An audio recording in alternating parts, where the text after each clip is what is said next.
ನಮಸ್ತೆ, welcome back to my YouTube channel. ನಾನು ನಿಮ್ಮ ಚೈತ್ರ ಪ್ರತಾಪ್. ಫ್ರೆಂಡ್ಸ್, ನೀವೆಲ್ಲ ಚೆನ್ನಾಗಿದ್ದೀರಾ ಅಂತ ಭಾವಿಸ್ತಾ ಇವತ್ತಿನ ಒಂದು ವ್ಲಾಗ್ನ ಶುರು ಮಾಡ್ತಾ ಇದ್ದೀನಿ. ಇನ್ನು ಈ ವ್ಲಾಗ್ ಬಂದು ಮಂಗಳವಾರದ ಕಂಪ್ಲೀಟ್ ವ್ಲಾಗ್ ಅಂತೂ ಅಲ್ಲ, ಆ ದಿನದ ಅರ್ಧ ಪಾರ್ಟ್ ಏನಿದೆ ಅದನ್ನು ಈ ವ್ಲಾಗಲ್ಲಿ ಶೇರ್ ಮಾಡ್ತಾ ಇದ್ದೀನಿ. ಇನ್ನುಳಿದ ಅರ್ಧ ಪಾರ್ಟನ್ನು ನಾನು ನೆಕ್ಸ್ಟ್ ವ್ಲಾಗಲ್ಲಿ ಶೇರ್ ಮಾಡ್ತೀನಿ. ಯಾಕೆಂತ ಅಂದರೆ ಎರಡನ್ನೂ ಮಿಕ್ಸಪ್ ಮಾಡಲಿಕ್ಕೆ ಅಷ್ಟು ಚೆನ್ನಾಗಿ ಕಾಣಿಸ್ಲಿಲ್ಲ ಅಂತ ನನಗನ್ನಿಸ್ತು. ಹಾಗಾಗಿನೇ ಪಾರ್ಟ್ ವೈಸ್ ನಾನು ವ್ಲಾಗ್ನ ಶೇರ್ ಮಾಡ್ತಾ ಇದ್ದೀನಿ. ಇನ್ನು ಮಾರ್ನಿಂಗು ನಾನು 6 o'clockಗೆಲ್ಲ ಎದ್ದು ಮನೆಯೆಲ್ಲ ಕ್ಲೀನ್ ಮಾಡಿಕೊಂಡು ಮೊದಲಿಗೆ ಟಿಫನ್ನ ಮಾಡ್ಕೊತಾ ಇದ್ದೀನಿ. ಯಾಕೆಂತ ಅಂದರೆ ಖುಷಿಗೆ ಆಲ್ರೆಡಿ ಎಕ್ಸಾಮ್ ನಡೀತಾ ಇತ್ತಲ್ವಾ, ಸೊ ಅವಳು ಕರೆಕ್ಟಾಗಿ ಆನ್ ಟೈಮ್ಗೆ ಆ ಸ್ಕೂಲ್ಗೆ ಹೋಗಬೇಕಾಗುತ್ತೆ. ಅಷ್ಟರೊಳಗಡೆ ಟಿಫನ್ ರೆಡಿ ಆಗಬೇಕು. ಸೊ ಅದಕ್ಕೋಸ್ಕರ ನಾನು 6 ಗಂಟೆಗೆಲ್ಲ ಎದ್ದು ಮನೆಯೆಲ್ಲ ಕ್ಲೀನ್ ಮಾಡಿ ನಾನು ಫ್ರೆಶಪ್ ಆಗಿ ಬಂದು ಕಿಚನ್ಗೆ ಬಂದು ಟಿಫನ್ ಕೆಲಸನ ಮುಗಿಸ್ಕೊಳ್ಳೋಣ ಅಂತ ಹೇಳಿ ಇಲ್ಲಿ ನಾನು ಟಿಫನ್ನ ಮಾಡ್ತಾ ಇದ್ದೀನಿ. ಇನ್ನು ತುಂಬ ಬೇಗ ಆಗುವಂಥದ್ದು, ತುಂಬ ಟೇಸ್ಟಿಯಾಗಿರೋವಂಥದ್ದು ಅಂತ ಅಂದರೆ ಸುಮಾರು ರೆಸಿಪಿಗಳಿದೆ. ಬಟ್ ನಾನಿಲ್ಲಿ ರೈಸ್ ಬಾತ್ ಮಾಡೋಣ ಅಂತ ಹೇಳಿ ತುಂಬ ಕ್ವಿಕ್ಕಾಗಿ ಬೇಗ ಆಗುತ್ತೆ, ಅದಕ್ಕೋಸ್ಕರ ರೈಸ್ ಬಾತ್ನ ಮಾಡ್ತಾ ಇದ್ದೀನಿ. ಇನ್ನು ಈ ರೆಸಿಪಿನ ಆಲ್ರೆಡಿ ನಾನು ನನ್ನ ಒಂದು ಚಾನಲ್ನಲ್ಲಿ ಶೇರ್ ಮಾಡಿದ್ದೀನಿ. ತುಂಬಾ ಈಸಿಯಾಗಿ ಕ್ವಿಕ್ಕಾಗಿ ಮಾಡಿಬಿಡ್ಬೋದು. ನಮಗೆ ಟೈಮ್ ಕಮ್ಮಿ ಇದೆ ಅನ್ನೋ ಟೈಮಲ್ಲಿ ನೋಡಿ ಈ ಥರದ್ದೊಂದು ರೆಸಿಪಿಗಳನ್ನ ಮಾಡ್ಕೊಂಡ್ಬಿಡ್ಬೋದು. ಯಾವುದೇ ಥರ ಮಸಾಲೆಗಳನ್ನೆಲ್ಲ ರೆಡಿ ಮಾಡ್ಕೊಬೇಕು ಅನ್ನೋವಾಗೇನೂ ಇಲ್ಲ. ನೋಡಿ ನಾನಿಲ್ಲಿ ಹೆಂಗೆ ಗೊತ್ತಾ, ಶುಂಠಿ ಬೆಳ್ಳುಳ್ಳಿ ಪೇಸ್ಟೆಲ್ಲ ಏನೂ ಬಳಸ್ತಿಲ್ಲ. ಶುಂಠಿ ಬೆಳ್ಳುಳ್ಳಿನ ನಾನು ಜಜ್ಜಿ ಹಾಕ್ತಾಯಿದ್ದೀನಿ. ಸೊ ಆ ರೀತಿ ಹಾಕೋದ್ರಿಂದ ಟೇಸ್ಟ್ ತುಂಬಾ ಚೆನ್ನಾಗಿರುತ್ತೆ. ಯಾವುದೇ ಥರ ತರಕಾರಿ ಎಲ್ಲ ಏನೂ ಹಾಕೊತಾ ಇಲ್ಲ. ಈ ರೈಸ್ ಬಾತ್ಗೆ ಬರೀ ನಾನು ಬಟಾಣಿ ಒಂದನ್ನು ಹಾಕೊತಾ ಇದ್ದೀನಿ. ಇನ್ನು ಯಾವುದೇ ಥರ ಮಸಾಲೆ ಪೌಡರ್ಗಳನ್ನು ಸಹ ಬಳಸ್ತಿಲ್ಲ. ಮನೆಯಲ್ಲೇ ಮಾಡಿರೋವಂಥ ಧನಿಯಾ ಪೌಡರ್ ಒಂದನ್ನು ನಾನು ಬಳಸ್ಕೊತಾ ಇದ್ದೀನಿ. ಎಲ್ಲನೂ ಸಹ ನಾವು ಈ ರೀತಿ ಹಚ್ಚಿ ಒಗ್ಗರಣೆ ಮಾಡೋದ್ರಿಂದ ತುಂಬಾ ರುಚಿ ಇರುತ್ತೆ. ಮತ್ತಿನ್ನು ಈ ಬೇಸಿಗೆನಲ್ಲಿ ಮಸಾಲೆ ಪದಾರ್ಥಗಳನ್ನ ತಿನ್ನಲಿಕ್ಕೂ ಆಗೋದಿಲ್ಲ. ಹಂಗಾಗಿ ಈ ಥರ ಮಾಡ್ಕೊಂಡು ತಿಂದರೆ ತುಂಬಾ ರುಚಿ ಇರುತ್ತೆ.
ಇನ್ನು ಟಿಫನ್ ಎಲ್ಲ ಬೇಗನೆ ಮಾಡಿಬಿಟ್ಟೆ. 7:30ಗೆಲ್ಲ ಟಿಫನ್ ರೆಡಿ ಆಯಿತು. ಯಾಕೆಂತಂದರೆ ಅವ್ರಿಗೆ ಸ್ಕೂಲ್ಗೆ ಆಫೀಸ್ಗೆ ಹೋಗೋಷ್ಟರೊಳಗಡೆ ಟಿಫನ್ ಲೇಟ್ ಆಗಬಾರ್ದಲ್ವ. ಹಾಗಾಗಿ 7:30ಗೆಲ್ಲ ಟಿಫನ್ ಕೆಲಸನ ಮುಗಿಸಿ ನಾನಿಲ್ಲಿ ನೆಕ್ಸ್ಟು ಪೂಜೆಗೆ ರೆಡಿ ಮಾಡ್ಕೊತಾ ಇದ್ದೀನಿ.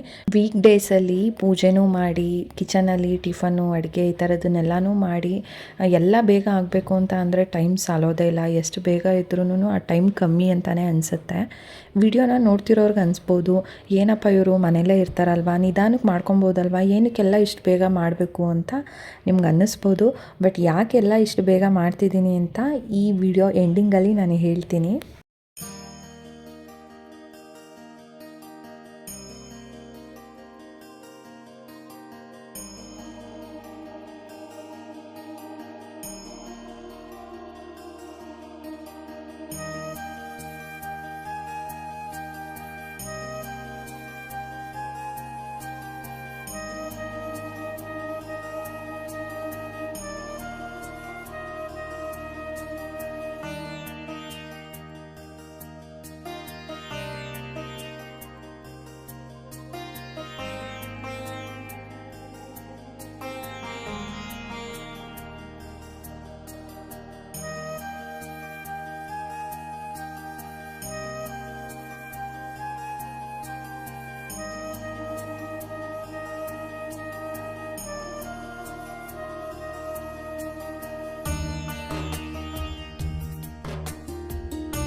ಇನ್ನು ಪೂಜೆ ಅಂತೂ ತುಂಬಾ ಚೆನ್ನಾಗಾಯಿತು.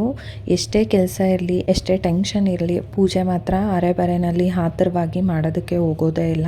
ಸೊ ಆ ಕಾರಣದಿಂದನೇ ಪೂಜೆ ನಿಧಾನಕ್ಕೆ ಮಾಡಬೇಕು ಅಂತಲೇ ಮೊದಲಿಗೆ ಟಿಫನ್ ಕೆಲಸನ ಮುಗಿಸ್ಬಿಟ್ಟು ಅದಾದಮೇಲೆ ನಾನು ಪೂಜೆನ ಮಾಡ್ಕೊಂಡಿದ್ದು. ಇನ್ನು ಪೂಜೆ ಎಲ್ಲ ಮಾಡಿ ಬರೋಷ್ಟರೊಳಗಡೆ ಕುಕ್ಕರ್ ವಿಷಲ್ ಸಹ ಬಿಟ್ಟಿತ್ತಲ್ವ, ಹಾಗಾಗಿ ಎಲ್ರಿಗೂ ಟಿಫನ್ನ ಹಾಕ್ಕೊಟ್ಟೆ. ಇನ್ನು ಲಂಚ್ ಬಾಕ್ಸ್ ಎಲ್ಲ ಏನೂ ಕಟ್ಟೋ ಆಗಿರಲಿಲ್ಲ, ಯಾಕೆಂದರೆ ಎಕ್ಸಾಮ್ ನಡೀತಿತ್ತಲ್ವ. 12:30ಗೆಲ್ಲ ಮನೆಗೆ ಬಂದುಬಿಡ್ತಾಳೆ, ಹಾಗಾಗಿ ಟಿಫನ್ ಅಷ್ಟೇ ಮಾಡ್ಕೊಂಡು ಹೋಗ್ತಾಳೆ.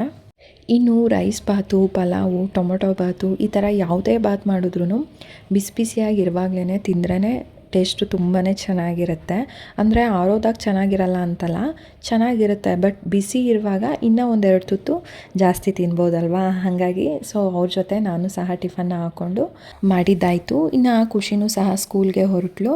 ಅವಳು ಹೋಗ್ತಿದ್ದಂಗೆ ಪಾಪುಗೂ ಸ್ನಾನ ಎಲ್ಲ ಮಾಡಿಸಿ ಅವನಿಗೂ ಟಿಫನ್ನೆಲ್ಲ ಮಾಡಿಸಿ ಸೊ ನಾನು ಸಹ ರೆಡಿ ಆದೆ. ಸೊ ನಾನು ಸಹ ಹೊರಗಡೆ ಹೋಗಬೇಕಿತ್ತು. ನಾನು ಆಗಲೇ ಹೇಳಿದ್ನಲ್ಲ, ಇವತ್ತಿನ ದಿನದ ಏನು ವ್ಲಾಗ್ ಇದೆ ಇದನ್ನು ಪಾರ್ಟ್ ವೈಸ್ ಮಾಡಿದ್ದೀನಿ. ಯಾಕೆ ಅಂತ ಅಂದರೆ, ಈಗ ನಾನು ಎಲ್ಲಿ ಹೊರಗಡೆ ಹೋಗ್ತಾ ಇದ್ದೀನಿ ಅದ್ರದ್ದು ಸಹ ನಾನು ಎಲ್ಲ ಕ್ಲಿಪ್ಪಿಂಗ್ನ ತೊಗೊಂಡಿದ್ದೀನಿ. ಅದನ್ನು ನಾನು ಇದರಲ್ಲಿ ಮಿಕ್ಸ್ ಮಾಡಿದ್ರೆ ಅಷ್ಟು ಚೆನ್ನಾಗಿರೋದಿಲ್ಲ, ಹಂಗಾಗಿನೇ. ಸೊ ಎಲ್ಲಿಗೆ ಹೋಗ್ತಾ ಇದ್ದೀನಿ ಅಂತ ಅಂದರೆ, ನಾನು ಆವತ್ತಿನ ದಿನ ಸ್ಯಾರಿ ಡ್ರಪ್ಪಿಂಗ್ ವರ್ಕ್ಶಾಪ್ಗೆ ಹೋಗ್ತಾ ಇದ್ದೀನಿ. ಸೊ 1 ಡೇ ಸ್ಯಾರಿ ಡ್ರಪ್ಪಿಂಗ್ ವರ್ಕ್ಶಾಪ್ನ ಕಂಡಕ್ಟ್ ಮಾಡಿದರು. ಸೊ ನಾನು ಅದನ್ನು ಇನ್ಸ್ಟಾಗ್ರಾಮ್ ಪೇಜಲ್ಲಿ ಅವರ ಒಂದು ಪೇಜನ್ನು ಫಾಲೋ ಮಾಡ್ತಿದ್ದೆ. ಸುಮಾರು ಸಲ ಅವರು ವರ್ಕ್ಶಾಪ್ನ ಕಂಡಕ್ಟ್ ಮಾಡ್ತಾನೆ ಇರ್ತಾರೆ. ಬಟ್ ಆದರೆ ನನಗೆ ಆ ಟೈಮ್ ಆಗಿರ್ಬೋದು, ಅವರು ಫಿಕ್ಸ್ ಮಾಡ್ತಾ ಇದ್ದಂಥ ಡೇಟ್ ಆಗಿರ್ಬೋದು, ನನಗೆ ಅದು ಮ್ಯಾಚ್ ಆಗ್ತಾ ಇರಲಿಲ್ಲ. ಅಂದರೆ ನನಗೆ ಬೇರೆ ಯಾವುದಾದ್ರೂ ವರ್ಕ್ ಇರ್ತಾಯಿತ್ತು. ಸೊ ಆವತ್ತಿನ ದಿನ ನನಗೆ ಕರೆಕ್ಟ್ ಟೈಮು ಡೇ ಅಂತ ಅನ್ನಿಸ್ತು. ಅಂದರೆ ನಾನು ಆ ಟೈಮಲ್ಲಿ ಫ್ರೀ ಇದ್ದೆ. ಸೊ ಸಡನ್ನಾಗಿ ಡಿಸಿಷನ್ನ ತೊಗೊಂಡು ಹಾಗಾಗಿನೇ ಮಾರನೇ ದಿನ ಬೇಗ ಬೇಗ ಎಲ್ಲ ಕೆಲಸಗಳನ್ನ ಮುಗಿಸಿ ಇನ್ನು ಪಾಪುನ ನನ್ನ ಫ್ರೆಂಡ್ ಮನೆಯಲ್ಲಿ ಬಿಟ್ಟು ಬಂದಿದ್ದೆ. ಇನ್ನು ನಮ್ಮನೆಯವರು ಆಫೀಸ್ಗೆ ಹೋಗುವಾಗ ಆನ್ ದ ವೇ ನನ್ನನ್ನು ಸಹ ಡ್ರಾಪ್ ಮಾಡಿನೇ ಹೋದರು. ನೋಡ್ತಾ ಇದ್ದೀರಾ ಅಲ್ಲ, siblings make over and studio ಅಂತ ಹೇಳಿ. ಇನ್ನು ಇವರ ಇನ್ಸ್ಟಾಗ್ರಾಮ್ ಪೇಜ್ ID ನೇಮ್ ಬಂದು ಸ್ಯಾರಿ ಡ್ರಪ್ಪಿಸ್ಟ್ ಅನು ನಾಗರಾಜ್ ಅಂತ ಹೇಳಿ. ಇಂಟ್ರೆಸ್ಟ್ ಇರೋರು ನೀವು ಚೆಕ್ ಮಾಡ್ಬೋದು. ಇನ್ನು ನಾನು ಸ್ಯಾರಿ ಪ್ಲೇಟಿಂಗು, ಬಾಕ್ಸ್ ಫೋಲ್ಡಿಂಗ್ ಎಲ್ಲ ನಾನು ಮಾಡ್ತಿದ್ದೆ. ಆದರೂ ಸಹ ಯಾಕೆ ವರ್ಕ್ಶಾಪ್ನ ನಾನು ಅಟೆಂಡ್ ಮಾಡಿದೆ ಅಂತ ಅಂದರೆ, ಇನ್ನೊಂದಷ್ಟು ಇನ್ಫಾರ್ಮೇಷನ್ನ ತಿಳ್ಕೊಬೇಕಿತ್ತು. ಪ್ರಾಡಕ್ಟ್ ನಾಲೆಡ್ಜ್ ಆಗಿರ್ಬೋದು, ಅಪ್ಡೇಟ್ ಏನಾಗಿದೆ ಅದ್ರ ಬಗ್ಗೆ ಎಲ್ಲ ಇನ್ಫಾರ್ಮೇಷನ್ನ ತಿಳ್ಕೊಬೇಕು ಅನ್ನೋ ಒಂದು ಕ್ಯೂರಿಯಾಸಿಟಿಗೆ ನಾನು ಇವರ ಒಂದು ಪೇಜ್ನ ಫಾಲೋ ಮಾಡ್ತಿದ್ದೆ. ಹಾಗಾಗಿ ಇವ್ರು ಕಂಡಕ್ಟ್ ಮಾಡಿದಂಥ ವರ್ಕ್ಶಾಪ್ನ ಅಟೆಂಡ್ ಮಾಡಿದೆ. ಸೊ ಕ್ಲಾಸ್ ಯಾವ ರೀತಿ ಇತ್ತು, ಈ ಒಂದು ವರ್ಕ್ಶಾಪ್ ನನಗೆ ಯಾವ ರೀತಿ ಹೆಲ್ಪ್ ಆಯಿತು ಅನ್ನೋದನ್ನು ಆದಷ್ಟು ಬೇಗ ನೆಕ್ಸ್ಟ್ ವಿಡಿಯೋದಲ್ಲಿ ಶೇರ್ ಮಾಡ್ತೀನಿ. ಇಲ್ಲಿಗೆ ಈ ವ್ಲಾಗ್ನ ಎಂಡ್ ಮಾಡ್ತಾ ಇದ್ದೀನಿ. ನಿಮಗೆಲ್ಲ ಇಷ್ಟ ಆಗಿದೆ ಅಂತ ಭಾವಿಸ್ತೀನಿ. ಇಷ್ಟ ಆಗಿದರೆ ದಯವಿಟ್ಟು ಲೈಕ್ ಮಾಡಿ. ಹೊಸದಾಗಿ ಯಾರು ನೋಡ್ತಿದ್ದೀರಾ ಸಬ್ಸ್ಕ್ರೈಬ್ ಮಾಡ್ಕೊಂಡು ನೋಡಿ. ನೆಕ್ಸ್ಟ್ ವ್ಲಾಗಲ್ಲಿ ಸಿಗ್ತೀನಿ. C you. ಬಾಯ್ ಸ್ನೇಹಿತರೆ. Thank you.